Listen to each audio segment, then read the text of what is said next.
اللهم رب شهر رمضان الذي أنزلت فيه القرآن. اعوذ باللہ من الشیطان الرجیم. بسم اللہ الرحمن الرحیم. الحمد للہ رب العالمین والعاقبۃ للمؤمنین والنار للملحدین والصلاة والسلام علی سیدنا ونبینا وحبیب الہنا وطبیب نفوسنا ابی القاسم المصطفى محمد وعلى آلہ الاطیبین الاطہرین المنتجبین المطہرین المعصومین المظلومین الہداة المہدیین لا سیما بقیۃ اللہ فی الارضین ولا حول ولا قوة الا باللہ العلی العظیم. قال اللہ تبارک و تعالی وقال ربكم ادعوني استجب لكم ان الذين يستكبرون عن عبادتي سيدخلون جهنم داخرين.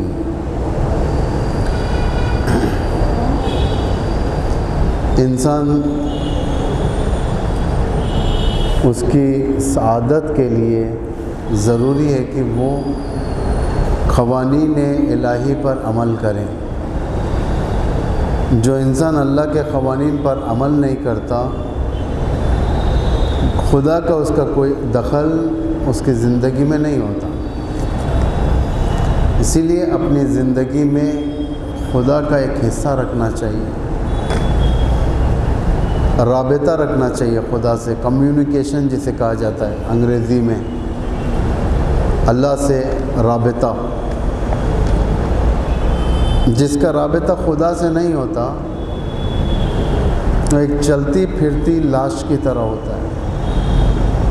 اسی لیے تاکید ہے جتنا ہو سکے تم اپنا رابطہ اللہ سے بڑھاؤ. کس کے ذریعے سے بڑھاؤ؟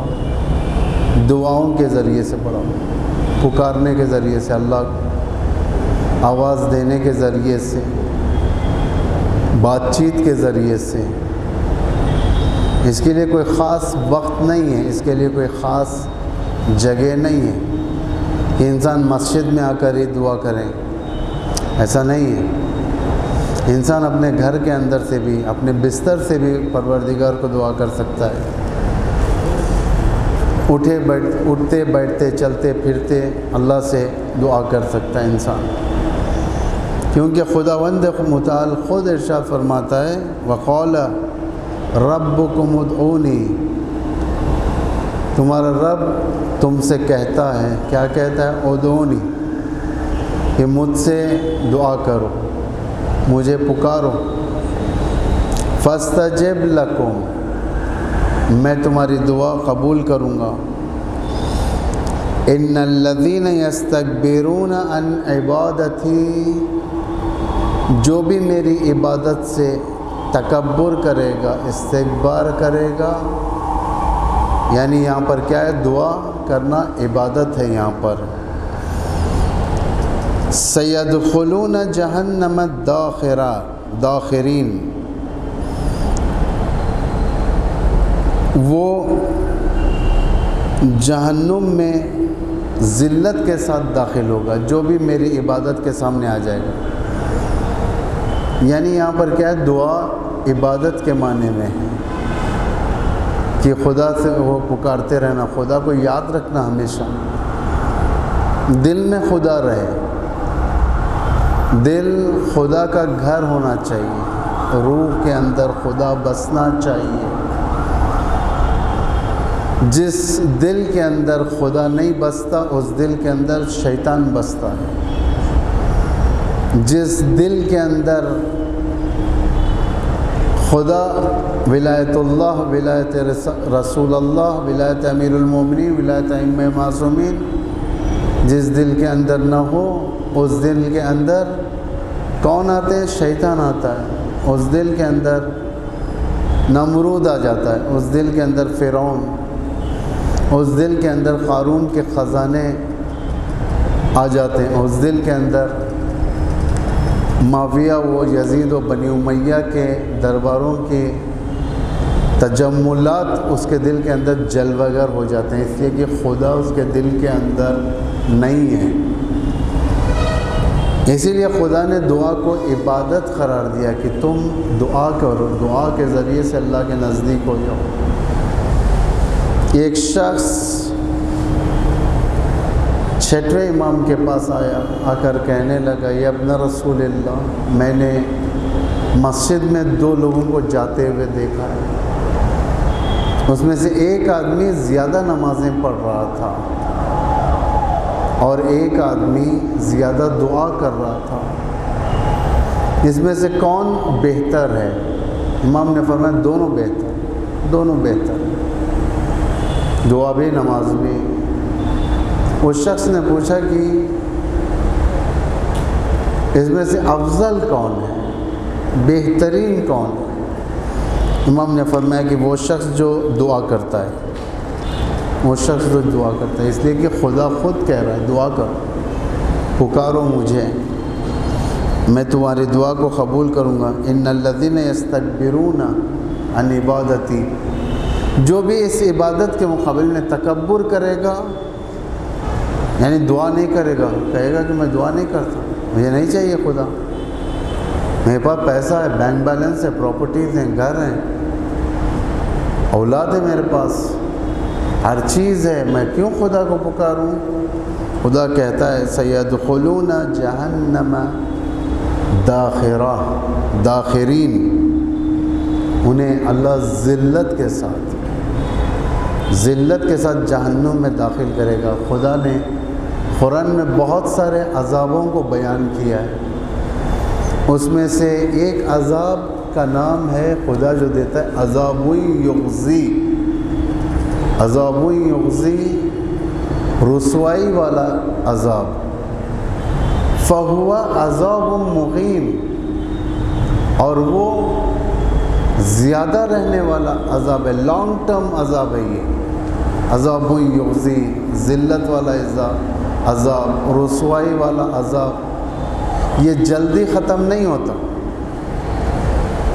ایک اگر انسان کی کوئی ویکنس، گناہ کسی کے سامنے آ جائے، اگر میرے گناہ آپ کے سامنے آ جائیں، میں آپ سے دوبارہ نگاہ نہیں ملا سکوں گا، جب بھی میں یہاں پر آؤں گا، ممبر پر آؤں گا، کہیں پر ملاقات کروں گا، میری نگاہ نیچے ہو جائے گی۔ یہ دنیا کی رسوائی ہے، یہ عذاب یغزی بہت بدتر ہے۔ یہ معمولاً یہ عذابات جھوٹوں کے لیے ہوتے ہیں، رسوائی والے عذاب جھوٹوں کے لیے، دھوکے بازوں کے لیے، خدا سے دور رہنے والوں کے لیے، جھٹلانے والوں کے لیے، خدا کو جھٹلانے والوں کے لیے، اس طریقے سے۔ پھر سورہ بقرہ کی آیت نمبر 186 میں خداوند متعال اس طریقے سے ارشاد فرماتا ہے اذا سألک عبادی انی فانی قریب اجیب الدعوۃ الداعی اذا دعان فلیستجیبوا لی ولیؤمنوا بی لعلہم یرشدون۔ اذا سألک، اے پیغمبر، میرے بندوں میں سے، عبادی، میرے بندوں میں سے اگر کوئی آ کر تم سے میرے بارے میں سوال کرے، پوچھے کہ خدا کہاں ہے، خدا کے بارے میں جانکاری حاصل کریں، فإنی قریب، پیغمبر ان سے کہہ دو کہ میں ان سے بہت قریب ہوں، بہت قریب ہوں، ان کی ہر چیز کا میں حساب رکھا ہوں، ذہن میں گزرنے والی باتیں، دل میں گزرنے والے خواہشات، یہ ساری کی ساری چیزیں اللہ کے پاس ہیں۔ دعا جو کرتے ہیں دل کے اندر انسان، یہ ساری کی ساری چیزیں۔ اجیب دعوت الداعی، داعی کہتے ہیں پکارنے والے کو، جو بھی مجھے پکارتا ہے اجیبو، میں اس کی دعا قبول کرتا ہوں. اذا دعان فلیستجیبوا لی ولیؤمنوا بی، مجھ پر ایمان رکھیں، میری استجابت پر ایمان رکھیں. یہ نہیں کہ دعا کر کر چھوڑ دیا، میں نے دعا کر دیا ہے، قبول ہوگی نہیں ہوگی مجھے نہیں معلوم، میں نے دعا کر دی، یہ نہیں ہونی چاہیے. ولیؤمنوا بی، مجھ پر ایمان رکھو کہ میں نے خدا کے حوالے کر دیا اور خدا مسئلہ سمجھے گا، یقیناً قبول کرے گا. لعلہم یرشدون، یہی لوگ راہ راست پر ہو جاتے ہیں جو اللہ پر بھروسہ کر دیتے ہیں، اپنے امور کو اللہ کے حوالے کر دیتے ہیں، یہی لوگ راہ راست پر ہو جاتے ہیں. سب سے بڑی خصوصیت اس آیت کی یہ ہے، 7 مرتبہ خدا نے اپنی طرف نسبت دی، 7 مرتبہ بندوں کی طرف نسبت دی ہے. یہ سب سے بڑی خصوصیت ہے، اپنی طرف اور بندوں کی طرف. اپنی طرف میرے بندے میرے بارے میں تم سے سوال کریں، میں انہیں قبول کرتا ہوں، وہ مجھ پر ایمان رکھیں. سمجھا رہا ہے خدا، پیار سے ایڈوائز کر رہا ہے خدا، نا امید نہ ہو. امام باقر علیہ السلام فرماتے ہیں برترین اور بفضیلت ترین عبادت دعا ہے، سوال کرنا اللہ سے برترین عبادت ہے. یہ اس میں نزدیک ترین رشتہ معلوم ہوتا ہے بندے اور خدا کا. ہوتا ہے یہ، میں نے رمضان کے اوائل میں یہ بات آپ سے کہی تھی، 3 وقت ایسے ہیں اس ماہ مبارک رمضان میں، اس میں امکان ہی نہیں ہے کہ آپ کی دعا رد کر دی جائے، امکان نہیں. یہ 3 وقت اگر آپ یوٹیلائز کریں گے، امکان نہیں ہے کہ آپ کی دعا رد کر دی جائے. پہلا وقت سحری کا وقت، آپ سحر کر لیں، مثلا 4:45 کو اذان چل رہی ہے، آپ سحر فنش کر دیں 4:15 تک، 4:20 سے تھوڑا نماز شب کے لیے ٹھہر جائیں، 20 منٹ کا عرصہ نماز شب، اور اذان کے قریب جو وقت ہوتا ہے، جو نماز شب کا وقت متصل رہتا ہے اذان تک، یہ وقت آپ لوگ دعا کریں، خدا کی بارگاہ میں دعا کریں، مناجات کریں اللہ سے. میں طریقہ بھی بتاؤں گا آپ کو کیسے دعا کیا جاتا ہے. مناجات کریں، بات کریں، خدا سے گفتگو کریں، اپنی زبان میں بات کریں. ضروری نہیں ہے کہ آپ عربی دعاؤں کو لے کر بیٹھ جاؤ، عربی دعائیں معصومین سے وارد ہیں، بشرطی کہ آپ اس کا معنی و مفہوم سمجھیں. اگر نہیں سمجھ میں آتی، آپ صرف عربی عبارت پڑھ کر یقیناً اس کا ثواب ملے گا، لیکن کیا پتہ چلے گا آپ کو کیا کہہ رہے ہو. اس سے اچھا اردو میں آپ دعا کریں، اردو میں دعائے کمیل پڑھیں، اردو میں آپ دعائے توسل پڑھیں، اردو میں آپ دعائے ابو حمزہ صومالی پڑھیں، اردو میں آپ مناجات شعبانیہ پڑھیں، اردو میں مناجات پڑھیں. مناجات اردو مناجات نہیں، عربی مناجات جو امام علی سے بھی وارد ہے، مناجات 15 یعنی 15 مناجات ہیں جو امام علی سے وارد ہیں. توابین کے مناجات اور شاکرین کے مناجات، بہت سارے مناجات ہیں، 15 مناجات اب نہج البلاغہ میں آپ دیکھ سکتے ہو. تو امام سے پوچھا گیا کون سی عبادت افضل ہے، امام نے فرمایا کہ دعا افضل ہے. مستحب نمازیں تو اپنی جگہ ہیں، لیکن دعا محبت معلوم ہوتی ہے، پکارنے کا طریقہ معلوم ہوتا ہے. دعا قبول کیسی ہوتی ہے ہماری؟ جب ہم دعا کرتے ہیں قبول ہونا چاہیے دعا کے. کبھی انسان دعا کرنے کے بعد اسے 50-50 امید ہوتی ہے قبول ہوگی یا نہیں ہوگی، لیکن اگر شرائط کا پاس و لحاظ کیا جائے، دعا کرنے والا کبھی بھی شرمندہ نہیں ہوگا، ہمیشہ اس کی دعا قبول ہوگی یا مصلحت ہوگی تو ریجیکٹ ہوگی دعا، ورنہ نہیں۔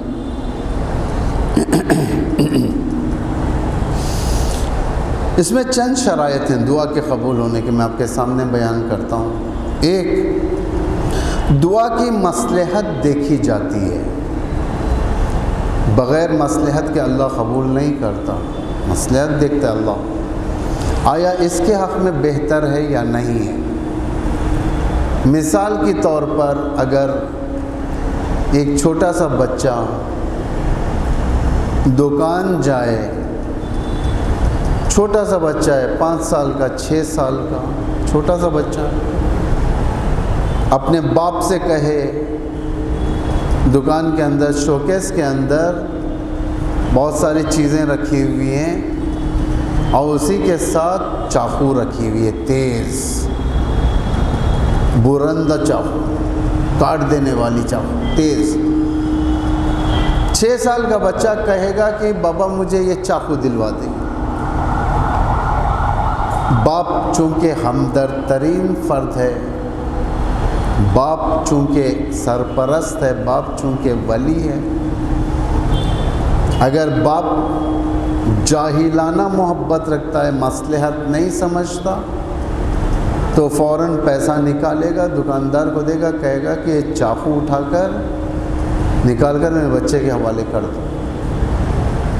لیکن مصلحت نہیں ہے، نہ باپ وہ چاقو دلا سکتا ہے اور نہ دکاندار وہ چاقو مائنر کے ہاتھ میں دے سکتا ہے۔ اگر مائنر کے ہاتھ میں چاقو مل جائے گی، ہاتھ کاٹ لے گا اور نہ جانے کیا کیا اپنا ڈیمیج کر لے گا۔ مصلحت، بہت ساری چیزیں اچھی دکھتی ہیں لیکن ضروری نہیں کہ وہ چیزیں ہمیں مل جائیں، بہت ساری چیزیں نہیں ملتی، بہت ساری چیزیں ہماری نہیں ہوتی، بہت ساری چیزیں ہم سے ربط نہیں رکھتی تو ہمیں مانگنے کا حق نہیں ہے۔ سورہ بقرہ کی آیت نمبر 216 میں خداوند متعال ارشاد فرما رہا ہے، عَسَىٰ أَن تَكْرَهُوا شَيْئًا وَهُوَ خَيْرٌ لَكُمْ۔ کبھی ایسا ہوتا ہے کہ تم کسی چیز سے کراہت کرتے ہو، خدا کہتا ہے وَهُوَ خَيْرٌ لَكُمْ، وہ تمہارے لیے بہتر ہے، نہیں چاہتے تم وہ چیز کو لیکن مل گئی وہ چیز، خدا کہتا ہے اس میں بہتری ہے تمہارے لیے۔ چاہے ہر چیز میں رہو، کوئی وہ نہیں ہے، چاہے ہر چیز میں۔ عَسَىٰ أَن تُحِبُّوا شَيْئًا وَهُوَ شَرٌّ لَكُمْ، بہت ساری چیزوں سے تم محبت کرتے ہو لیکن وہ تمہارے لیے شر ہے۔ انسان کی ایک زندگی ایک رینج کے اوپر چل رہی ہے، اگر وہ انسان کو 10 کروڑ روپیہ دے دیا جائے، جس کے پاس حیثیت ہزاروں کی ہے، اسے 10 کروڑ روپیہ دے دیا جائے، یقیناً محبوب ہے یہ 10 کروڑ روپیہ، تحب الشیء نہیں ہے، محب ہے، چاہتا ہے انسان، وہ شر لکم، تمہارے لیے شر ہو جائے گا۔ سوالات، دشمنی، چوری، خدا سے بھاگنا، پیسوں کو چھپانا، نہ جانے کتنے ہرڈلز اس پیسوں کے بچانے کے چکر میں تم نے اپنی کتنی زندگی گنوا دی ہے۔ فَهُوَ شَرٌ لَكُمْ۔ بندہ دعا کرے، دعا کرنے میں کوئی حرج نہیں ہے، قبول کرنے میں حرج، قبول کرنے میں حرج۔ ایک رشتہ ہے جو زمین آسمان کا فرق ہے لڑکے اور لڑکی میں، کوفو نہیں ہے۔ مثلا ایک لڑکا ایک لڑکی کو چاہتا ہے، وہ لڑکی کا فرہنگ، وہ لڑکی کا دین، وہ لڑکی کا سٹیٹس، وہ لڑکی کا رہائش اس لڑکے سے کافی بلند ہے، فَهُوَ شَرٌ لَكُمْ۔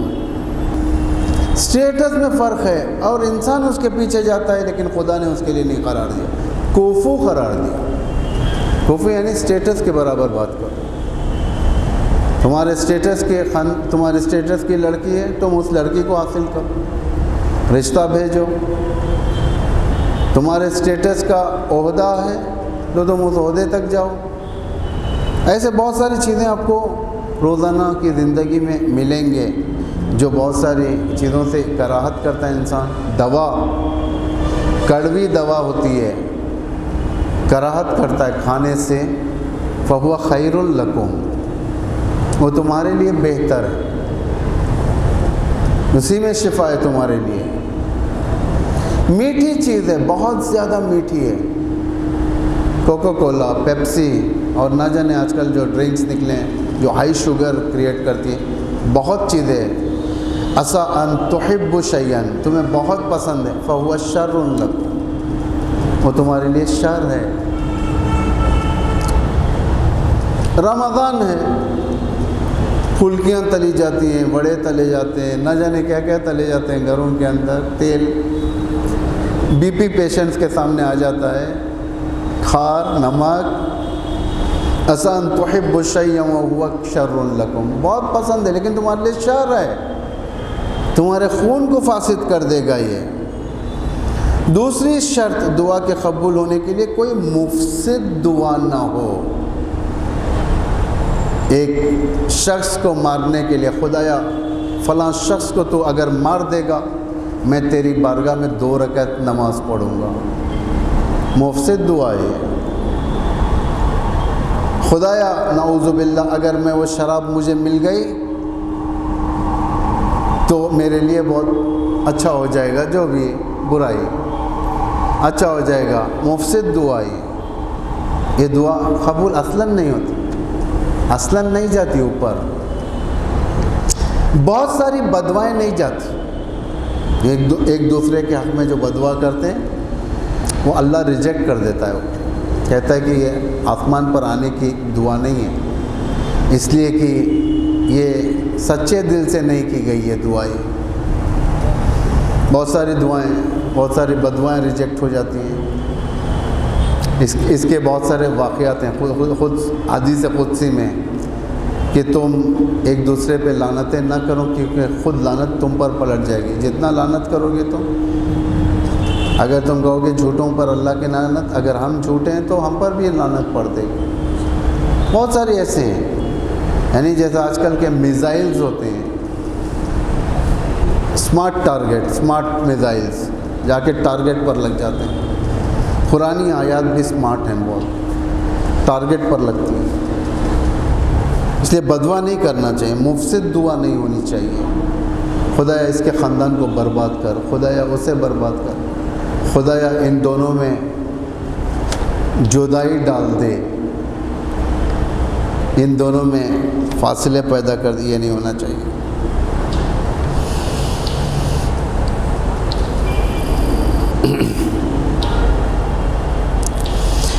تیسری شرط،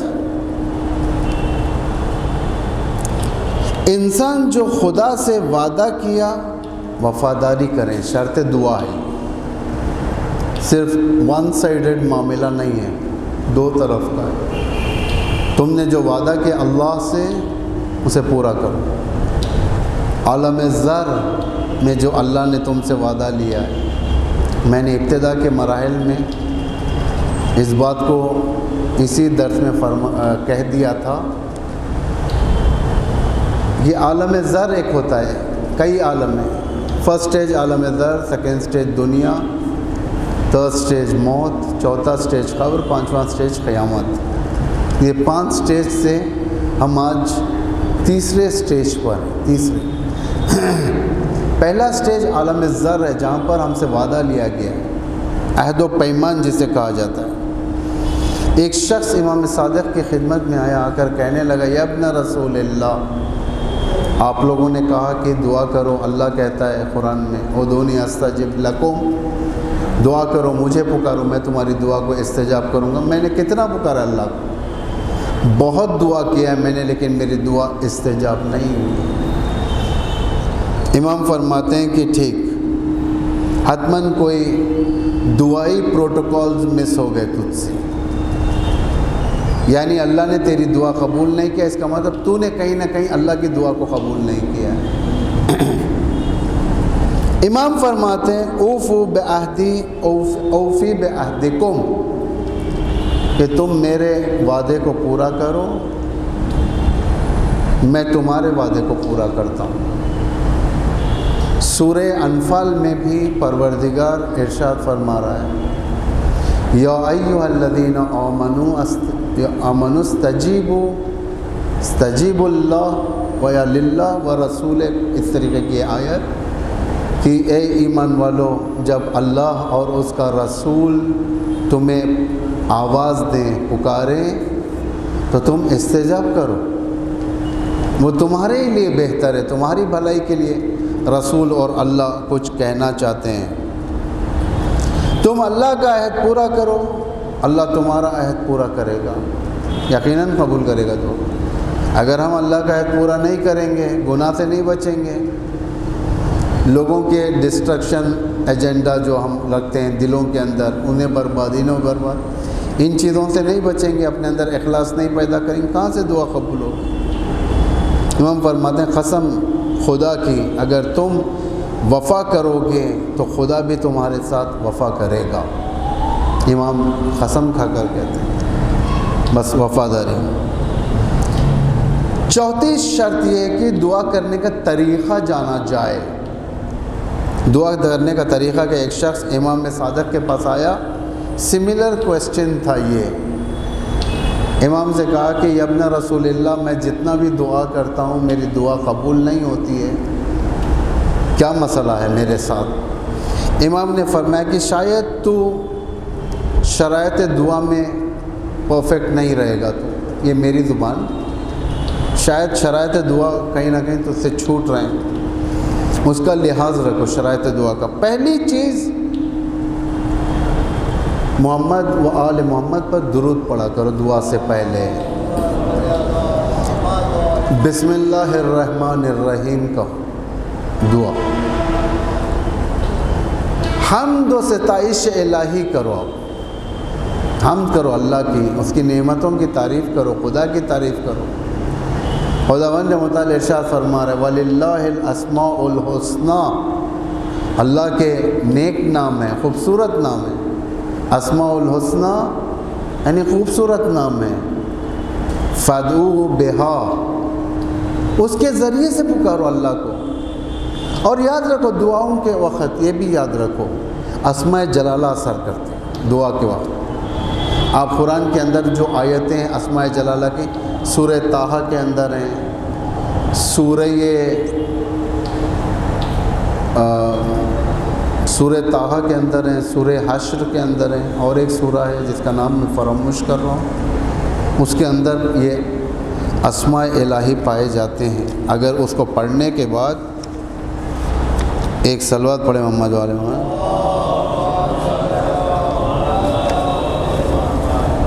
سورہ طٰہٰ کے اندر ہیں بسم اللہ الرحمن الرحیم، طٰہٰ ما انزلنا علیک القرآن لتشقی الا تذکرۃ لمن یخشی تنزیلا ممن خلق الارض والسماوات العلی۔ یہاں سے اللہ کے نام شروع ہوتے ہیں، یہ اسماء جلالہ کہتے ہیں اس کو، یا اسماء اعظم بھی کہتے ہیں اس کو، پکارنے پر ہے۔ الرحمن علی العرش استویٰ الی آخر۔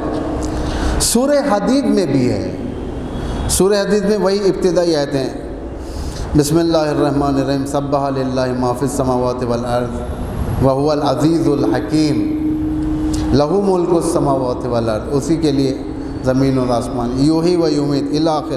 6 آیتیں اس کی، سورہ حدید کی، اور سورہ حشر کی آخری آیتیں، آخری 3 آیتیں ہیں۔ هو اللہ الذی لا الہ الا هو عالم الغیب والشہادہ هو الرحمن الرحیم، یہ اسماء الہی ہیں۔ هو اللہ الذی لا الہ الا هو الملک القدوس السلام المؤمن المہیمن العزیز الجبار المتکبر سبحان اللہ عما یشرکون۔ هو اللہ الخالق الباری المصور له الاسماء الحسنى یسبح له ما فی السماوات والارض وهو العزیز الحکیم۔ یہ 3 سورے اسماء جلالہ و اسماء اعظم کیری کرتے ہیں اس کے اندر۔ یعنی اللہ کی تعریف کرنا چاہیے، اسے نیک ناموں سے پکارنا، اس کی تعریف کرنا چاہیے، خدایا کتنی اچھی زندگی دیا تو نے۔ آپ دعائے حمزہ ابو حمزہ صومالی اٹھا کر پڑھیں، اس کا ترجمہ دیکھیں ابو حمزہ صومالی کا، کس طریقے سے امام نے تعریف کی ہے، زین العابدین علیہ السلام اللہ کی تعریف کی ہے، اس کی حمد و ثنا کے بعد اس کی نعمت کی تعریف، پھر اس کا شکر ادا کرو، شکرن اللہ کہو، الحمدللہ کرو، خدایا تیری نعمتیں ملی، تیرا شکر۔ انسان کو چاہیے کہ زیادہ شکر ادا کرے، ہر نماز کے بعد شکر ادا کرے، چاہے مستحب نماز ہو چاہے وہ واجب نماز ہو۔ نماز جیسے ہی ختم ہو 3 مرتبہ مستحب ہے کہ لا الہ الا اللہ کہیں، سجدے میں جائیں، جانے کے بعد 3 بار کہیں شکرن اللہ شکرن اللہ شکرن اللہ، شکر ادا کریں جتنا ہو سکے، نعمت ملنے کا شکر ادا کریں، قلبی شکر ادا کریں، وہ جو 2-3 دن پہلے جو درس میں ہم نے آپ کو بتا دیا تھا۔ اول اور آخر درود پڑھنا، اپنے گناہوں کو یاد کر کر اعتراف کرنا خدا کی بارگاہ، خدا میرے گناہ ہیں، میں نے یہ گناہ کیا، یہ گناہ کیا، غلطی ہو گئی، نادان تھا۔ اسی دعا ابو حمزہ صومالی میں پروردگار سے امام فرماتے ہیں کہ خدایا میرا جتنا گناہ ہے، یہ گناہ کرنا یہ تیری ربوبیت کے مقابل میں نہیں ہے، یہ خواہشات نفسانی کے بہکاوے کے عوض ہے، یہ یعنی اس کی وجہ سے میں نے گناہ کیا ہے، ربوبیت کے مقابل میں نہیں ہے۔ گناہ کا اعتراف، اس کے بعد دعا کریں، دوسروں کے لیے دعا کریں، بہت جامع دعا ہے۔ جامع دعا یعنی ایک ایسی دعا انٹروڈیوس کی گئی ہے جو دعا پڑھنے کے سے سارے لوگ اس میں شامل ہوتے ہیں، جیسا اللہم اغفر للمؤمنین والمؤمنات والمسلمین والمسلمات الاحیاء منہم، یہ الآخر۔ اس کے بعد رمضان میں ایک دعا پڑھی جاتی ہے، معمولاً ہمارے مسجد میں نہیں پڑھتے، ہماری کمزوری ہے، یہ پڑھنا چاہیے۔ اللہم ادخل علی اہل القبور السرور، اللہم اغن کل فقیر، اللہم اشف کل جائی، اللہم اکس کل عریان، دوسروں کے لیے دعا کرنا ہے الی آخر، دوسروں کے لیے۔ اس کے بعد اپنی دعا کریں اللہ سے، خدایا میں تیرا بندہ ہوں، میری یہ حاجت ہے، قبول فرما، یہ میری حاجت ہے، اسے اس طریقے سے میرے حالات ایسے ہیں، دعا کریں۔ امام فرماتے ہیں دوسری حدیث میں، اگر کسی کو کوئی حاجت ہو اللہ کی بارگاہ میں سب سے پہلے اور آخر میں محمد اور ان کی آل پر درود بھیجا کر، یہ امام فرماتے ہیں۔ 6ویں اور آخری شرط معرفت ہے، شناخت۔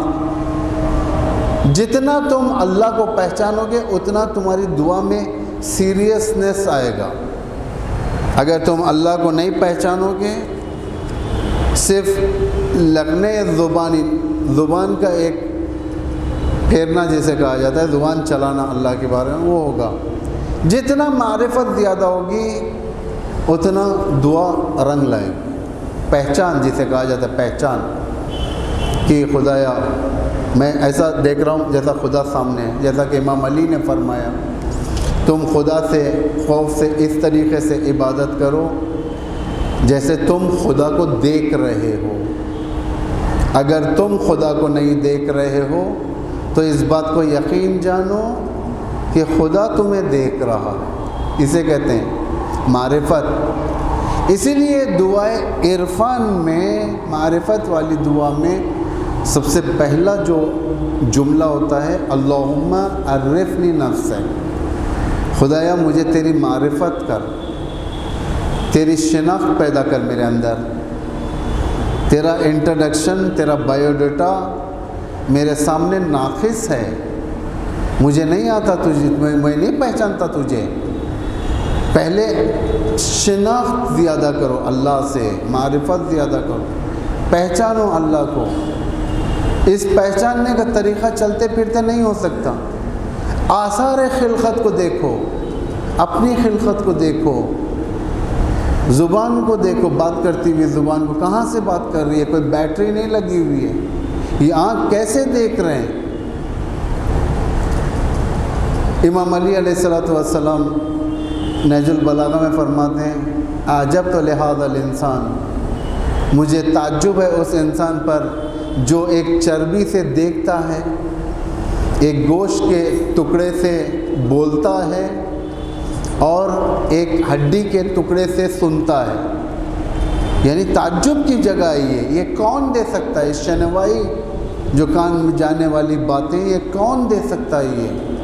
یہ زبان سے نکلنے والی باتیں یہ کون دے سکتا ہے؟ پہلے اللہ کو پہچانو، خلقت کے ذریعے سے، جانوروں کی خلقت کے ذریعے سے پہچانو، چھوٹے مکڑیوں کی خلقت کے ذریعے سے پہچانو، مکھی کی خلقت کے ذریعے سے پہچانو۔ خداوند متعال قرآن میں ارشاد فرما رہا ہے، میں ہرگز شر نہیں کھاتا کہ میں ایک مچھر کی مثال دوں۔